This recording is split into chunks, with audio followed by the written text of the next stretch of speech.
Welcome, everyone, to the Insurance Perspectives podcast. I'm excited today to be joined by two members of our HawkSoft leadership team here to discuss the HawkSoft core value, continuous innovation.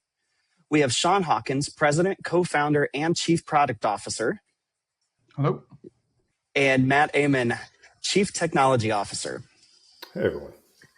Now, Sean has over 30 years of experience and here in the industry in computer programming and technology. And in 1995, founded HawkSoft with his dad, Paul, and brother-in-law, Jason. He shapes the vision and direction of the HawkSoft platform to ensure it not only meets expectations, but also exceeds them.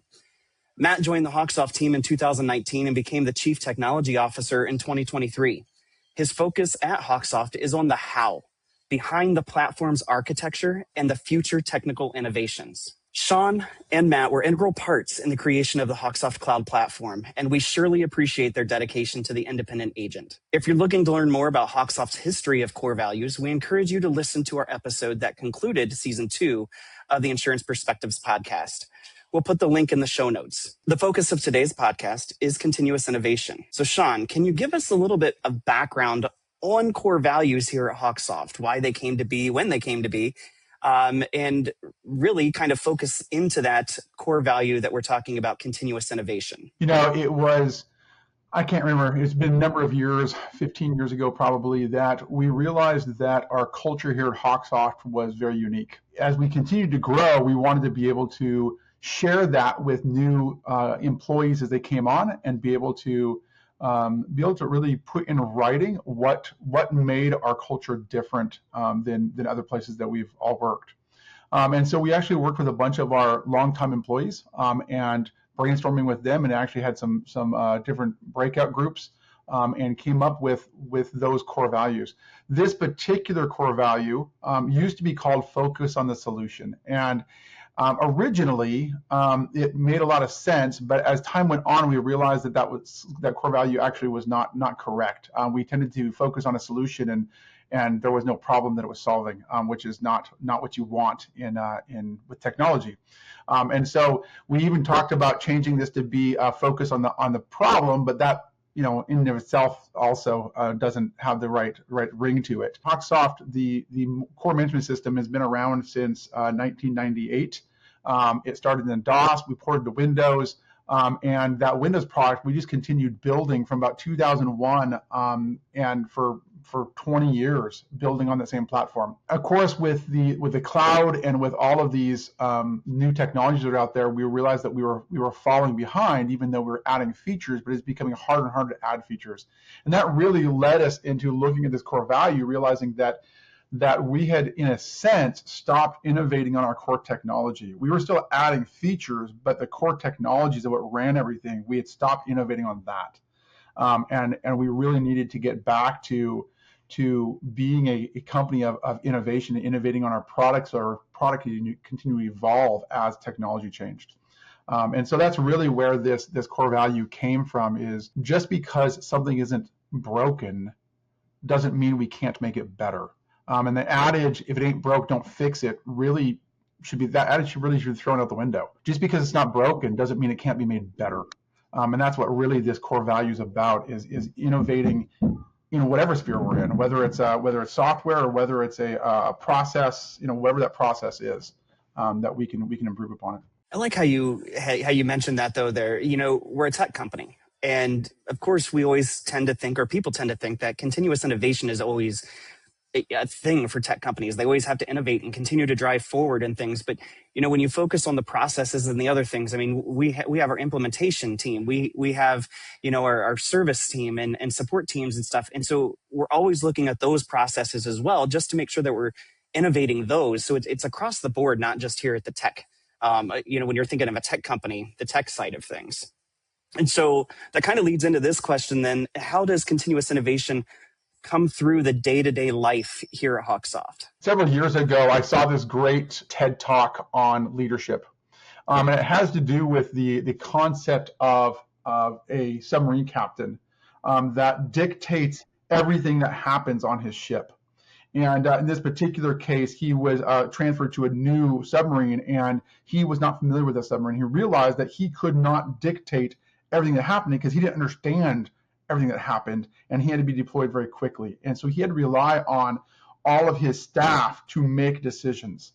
And I really think that that's where innovation comes from. It's the people that are closest to the problems, that have the solutions, that can really drive those changes and say, hey, wouldn't it be cool if we changed it like this? And instead of the one person at the top dictating it, it's people coming together, experiencing problems every day and saying, hey, we can make this better. And so that's something that we strive to at HawkSoft is let everyone have a voice. It doesn't matter if you're a new employee. In fact, the new employees have probably a bigger voice because they have a very fresh perspective on things. It's been great working with Matt. When Matt came on, he challenged a lot of our thinking and said, hey, yeah, I understand the way you guys have done that, but is it really the best way? Is there another way that we can accomplish this? And I really appreciate that, that Matt's done that for us. So it's again, it goes back to allowing people to have an influence and allowing them to affect change. And that could be said really in a lot of agencies. We're talking here at HawkSoft, but I know we have a lot of agencies that listen to the podcast and even people not in insurance that probably listen to the podcast as well. And so obviously, if you're instituting a new process, a new product, a new tech program or whatever inside your business, always get the feedback of those that are that is going to impact the most, because again, their feedback, they know those solutions. And so get that feedback from those individuals, because that's going to be beneficial to help go along this core value of continuous innovation. Now, Matt, can you give us an example of when HawkSoft has really put continuous innovation into practice in a business decision? Now, obviously, with your role leading the charge of a lot of these things, that to me, that kind of sounds easy. Like you can come up with something right off the cusp here. But what is an example that we've used or that you've had here at HawkSoft? From a business standpoint, one of the things that we made a decision to do on this journey towards HawkSoft 6 is to start to open up our platform towards partners and more closely integrate with partners. That single decision completely transformed our kind of approach towards the product, where traditionally it was largely driven by how agencies might use the system or us understanding how agencies use the system and trying to improve upon, incremental processes. Moving to more of a vendor community or partner-based approach really required us to shift the thinking towards outside voices that are constantly churning, and in the insurance tech space, really doing a lot of innovation and integration. We now get that feedback constantly. And it's really forced us to look differently. It changed how we do our HUG conferences and our national conventions. All of those changes are constant. And it's really good because it's constantly driving in new thinking and different perspectives, which just ultimately keeps us fresh and helps us grow. So from a business standpoint, I'd say that was probably one of the biggest things that we've done that you could point to and that almost anybody could relate to. Awesome. Now, when looking to innovate, and this, both of you guys, I'd like kind of an answer from both of you guys on this one, but when looking to innovate, it can be uncomfortable. And we like to kind of push the uncomfortable envelope a little bit at times and to get people out of their comfort zone.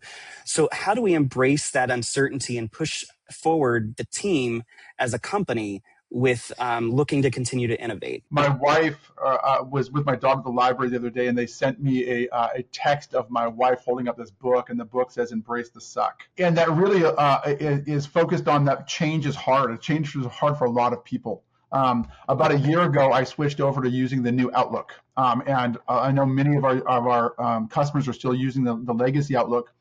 When I switched over to the new Outlook, I hated it. I hated it for 2 or 3 months, hated it. But I'm like, I am going to stick with this. About 3 months in, I realized that I really actually liked it. And I tried switching back and realized I hated legacy Outlook. I couldn't stand it. And part of it is embracing change. And that's part of continuous innovation is you've got to be willing to change as technology changes. And it's hard. But it's a muscle that if we don't flex it, it becomes more rigid and it becomes harder. And so it is continuous innovation to me is I have to innovate myself and what I'm used to as well. And that requires me experiencing change and sometimes embracing what sucks at first and becomes much something that we love over time as we use it. I don't know if that answers your question or not, Nope, but nope. There you go. Absolutely, Matt. You have anything you want to add to that? Yeah, I think one of the things that's easy to miss when you're thinking about products and features and functionality is that somebody might ask for a feature, and that feature in and of itself might seem pretty minor. And when you think about it in terms of product, think of a house. Oh, I want to add an extension to the house. Oh, okay, I'm just going to add an extension. That's easy. I mean, back in the day before all of the rules and regulations today, but you add on that feature, and then a month later, I want to do something else. And I'm like, okay, well, that's not going to work with what we just did. So we got to rip down what we just did, and we got to do it again. But now we're going to do these two things, not this one thing. And all of software is constantly innovating. Otherwise, it just doesn't have a long lifespan. And we are constantly innovating with HawkSoft 6. And one of the challenges we have is it's a pyramid. That top of the pyramid is the user using that piece of functionality. And underneath that pyramid, there's all of the layers internally within the company and all the technology and the cost that are required to support it. And so we have millions of these little pyramids, and they all have to play nice together. And so one of the biggest hurdles that we have in building software is, how do you have an eye towards where you think you're going and what you think you're going to be doing in the next 3 months or 12 months versus what you need to do today? And so innovation is constantly being strained by the urgency of needs and functionality that the high demand versus that longer span, that roadmap of the product, and making sure that it's still going to be something that's going to be as usable and as positive a year or 5 years from now as it is today. So innovation goes into almost every decision we make. And I think success for us is making sure that we are always balancing the needs of the customer with the needs of us as a business, and with that eye on the future, and often not knowing what that is. It's fun because I think that Sean would probably tell you, we reached a point where we kind of stagnated a little bit. We really felt like we just couldn't innovate at all. And that's an example of where we're at now in this transformation that we've undergone as a company is, oh my gosh, there's just too much even for us. Good problems to have. one of the challenges that we have is we have thousands, tens of thousands of users that use our software on a daily basis. And with that, there are 10,000 different ideas. And one of the biggest challenges to innovation is, what do you say yes to? What do you say not yet to? And what do you say no to? And I think part of innovation is being comfortable saying no to something so that you can say yes to something else. And it becomes a matter of priority, of prioritizing that, of what is going to make the biggest impact with our customers to the most number of customers. We get some, recently I attended some of these regional hug events, and I've heard some just a really cool feature ideas, and I wish I had all the time developers in the world to add those features. But the reality is they touch, in some cases, only a handful of users, versus these other features affect tens of thousands of users. And so that's where that priority comes in, is where, how do you prioritize that innovation? And that's a challenge that will be an ongoing struggle forever, probably, but it's a good problem to have. We have a revolving door of options, of things that people want in a product and software. And, the agency down the street might operate a little differently, and they want this feature where this one down the road wants this one. I know I've submitted things since I've been here at HawkSoft, and some of my things haven't been, innovated yet or put into the product. And that's okay, because I know there are certain places that's not going to fit for agencies where it may for others. And that's okay. But I think that's really, when you're looking to continuously innovate and improve, you're trying to look at the overall picture and make sure that the mass audience is going to gain from what you're putting into the product.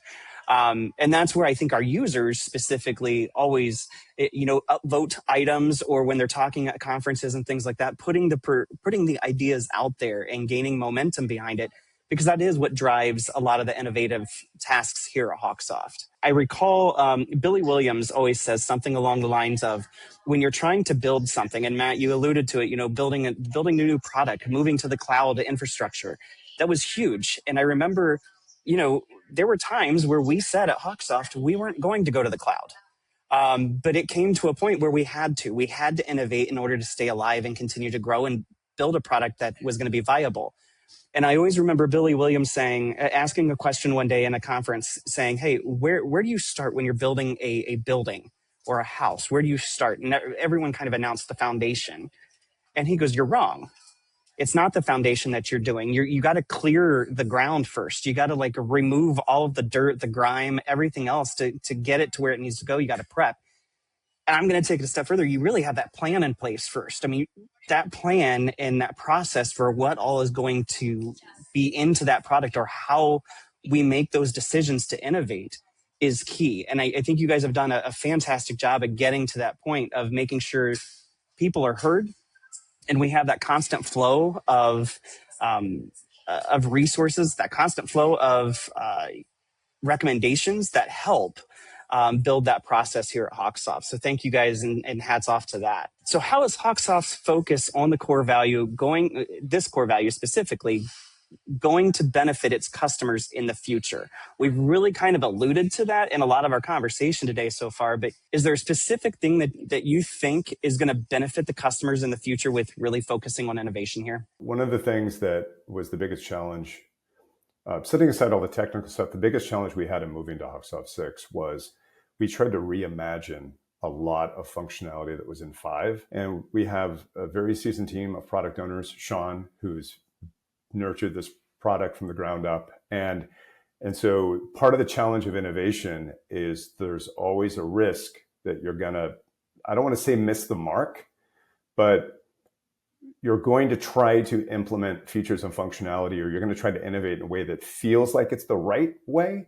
But once that gets tested and you put it out in front of agencies or you get some feedback and you find out, nope. and the biggest thing that we do now is innovation is literally the cornerstone of all of the work, the feature work that we're doing for our customers, because we're constantly vetting that with them. And we now have gotten much better about vetting that up front and getting it in front of them and trying out different variations and not being attached to the end result, because ultimately it's not our end result. If it doesn't meet our customers' needs, then we didn't meet anybody's needs. Sean and the product team really just like, I am open to anything. Here's an idea and let's go forward, but let's make sure it meets the needs. And so that's the hallmark of innovation, is making sure that you're not attached to outcomes and that you're willing to try a lot of different ways to do it, even if some are harder. Anyway, Sean? Yeah, you took me in a different direction. It's all good. I love it. No, I think it's you asked how it's gonna how continuous innovation is going to affect our customers moving forward. I kind of want to back into this a little bit. One of the things that we're seeing a lot right now, as we look at what's going on in this industry and even outside the industry, with AI. I mean, AI is driving so much right now. And what we're seeing is a lot of shiny objects, and people spending a lot of money on a lot of shiny objects that don't necessarily, it's innovative, but it doesn't necessarily move their goals forward. In fact, and sometimes it actually detracts from their goals. And that's something that innovation can be. You got to be careful that you don't, in the name of innovation, suddenly make a mess for yourself, or spend a lot of money and not actually move the mark forward. But as we look at HawkSoft, we have to, we're looking at a lot of different things right now. Everything from, first off, HawkSoft 6 isn't done. HawkSoft 5 wasn't done. HawkSoft 4 wasn't done. HawkSoft 3 wasn't done. HawkSoft 6 will never be done. We're continuing to evolve, and we recognize that we've got to continue removing some of the older technology that's in there so that we can address some of the newer systems out there, being able to address Mac users better, and tablet users better, being able to do some more things with reporting. In fact, we've got a new feature coming out here in a couple of weeks with historical reporting.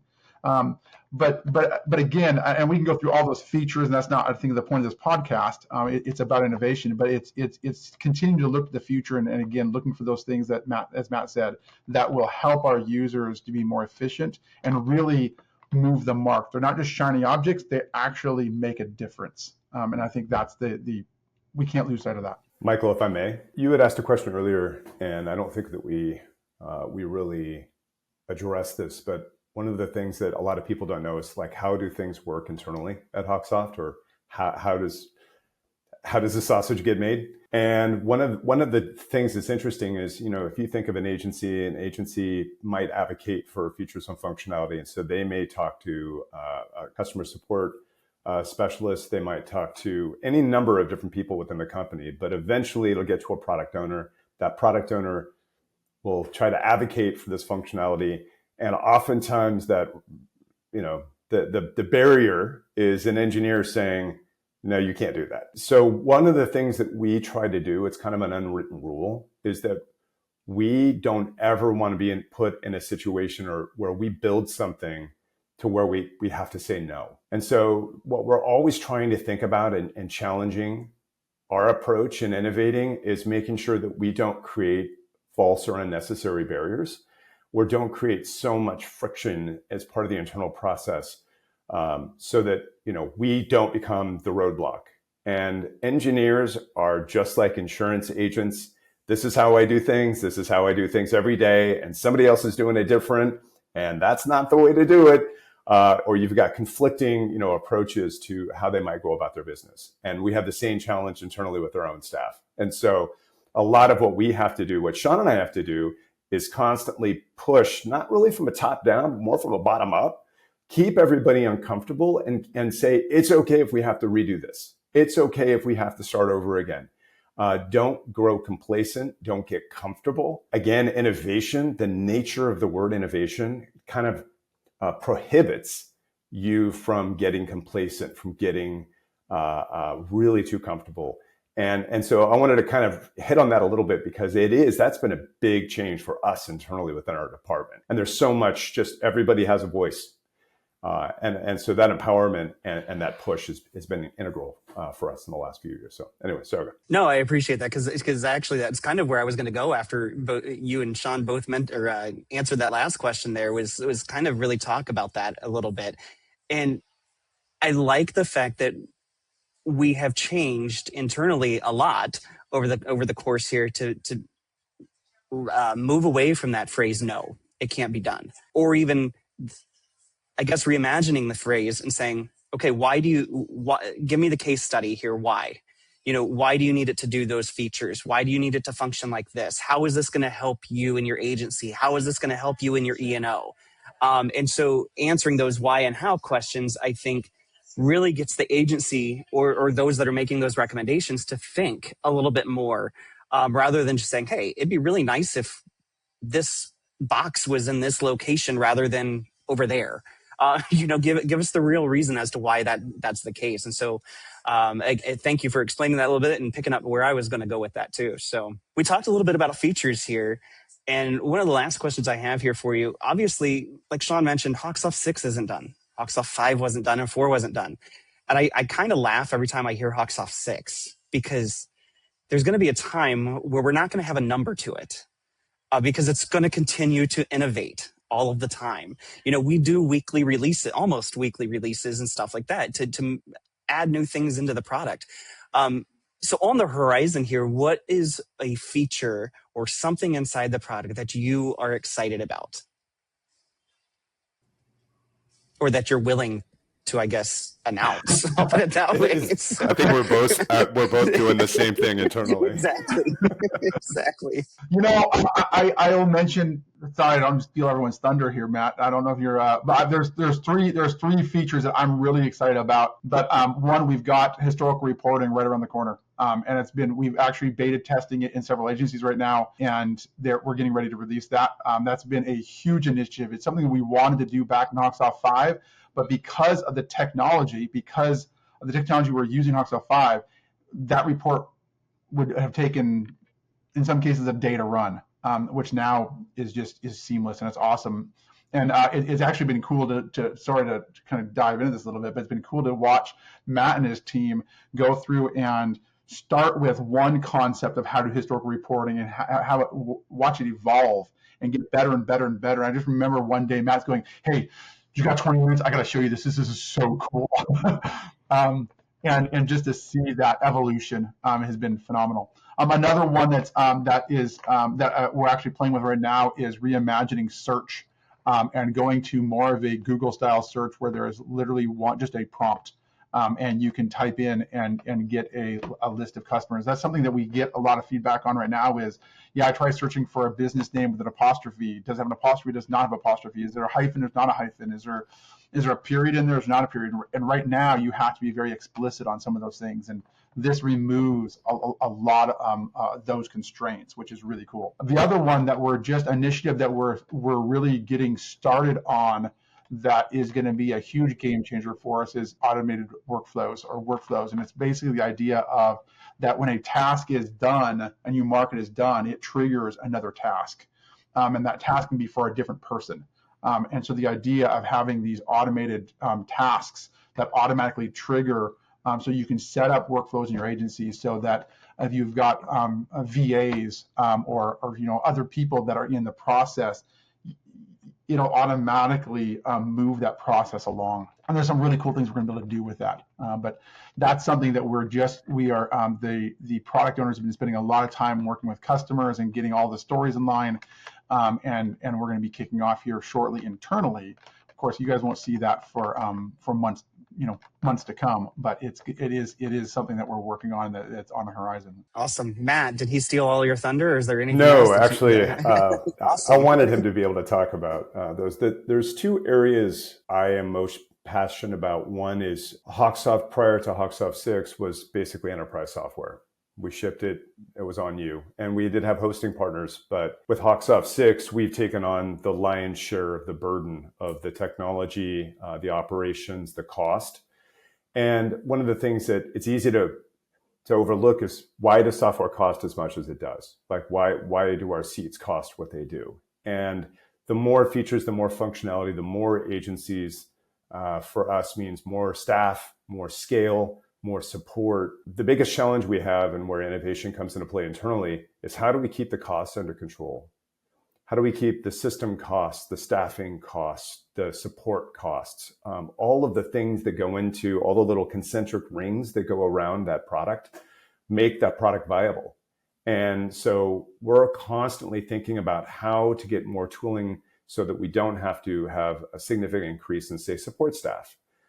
So that agencies can do a little bit more self-serve, and we can make things easier. The other area that I think I'm most passionate about, that Sean and I have talked about repeatedly, is we went from this, you're running on your machine or running on a network, to now you're running on a cloud, but I want to be able to work offline mode. And so one of my most passionate things that I talk about at a national conference would be, I'm on site, there was a disaster, I want to go out and I want to be able to work immediately with my policyholders and be able to help them and take care of claims and interact with them.